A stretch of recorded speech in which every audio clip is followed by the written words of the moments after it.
Happy Valentine's day. మీ పార్ట్నర్‌కి wish చేశారా? మా ఇంట్లో అలాంటివేం లేదు. మేము ఏ వ్యాలంటైన్స్ డేను జరుపుకోం. అసలు మాకు వ్యాలంటైన్స్ డే గుర్తు గూడా ఉండదు.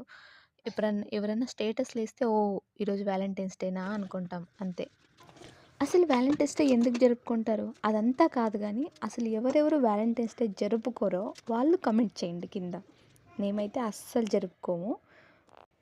ఎందుకంటే రోజు బానే ఉంటాము. ఇంకా ఆ రోజు స్పెషల్‌గా ఎట్లా ఉండాలో అది నాకైతే అర్థం కాదు అసలకి. మీరైతే ఎవరెవరు జరుపుకోరో వాళ్ళైతే కామెంట్ చేసేయండి. సరే ఈరోజు వీడియోలో నా మార్నింగ్ వ్లాగ్ చూసేసేయండి. ఏం చేసినానో ఏమి అనేది. ఇంకా మాఘమాసం చేస్తానన్నాను కదా! సో 5కే లేసి 5 కాదు 4కే లేస్తాను. 4కి లేసి 5కి కంప్లీట్ చేసినాను పూజ. ఇంకా ఇంట్లో కూడా పూజ చేయాలి కాబట్టి ఇంట్లో కలశం పెట్టుకున్నాను. ఇంకా వంటేం చేయాలా అనేసి 4కి లేసినప్పుడు ఆలోచించినాను. అప్పుడు శనగలు నానేసినాను. నానుకున్నాయి. ఇంకా మార్నింగ్ దేవుడికి ప్రసాదం చేయాలి కదా అనేసి రవ్వ పాయసం చేసినాను. చాలా మందికి రవ్వ పాయసం నచ్చదని విన్నాను. ఎందుకు నచ్చదో నాకైతే అర్థం కాదు. నేనైతే తింటాను. మా ఇంట్లో ఎవరు స్వీట్ తినరు. కానీ నేను తింటాను. నేను తిని మా దేవుడికి కూడా ప్రసాదం పెడతాను. లేదు మా దేవుడికి పెట్టిన తర్వాత నేను తింటాను. ఇంకా చారుకంతా రెడీ చేసేసినాను.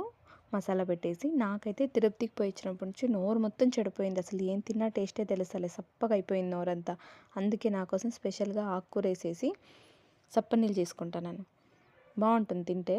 అది తింటే నాకైతే నా నోట్లో ఉండే టేస్ట్ బడ్స్ అన్నీ డాన్స్ చేస్తా లేసి. సప్పబడిపోయినాయి కదా! ఎనర్జీ. ఇప్పుడు మనకు బాలేనప్పుడు ఇంజెక్షన్ ఎట్లా ఇస్తారో అట్లాగే ఇప్పుడు నా నాలుకకి కూడా బాలేదనమాట. దానికి మందు ఈ సప్పనీళ్ళే. ఇది తింటే సెట్ అయిపోతాననమాట. ఇంకా నేనైతే ఫుడ్‌ని బాగా ఎంజాయ్ చేయాలా. Bye bye.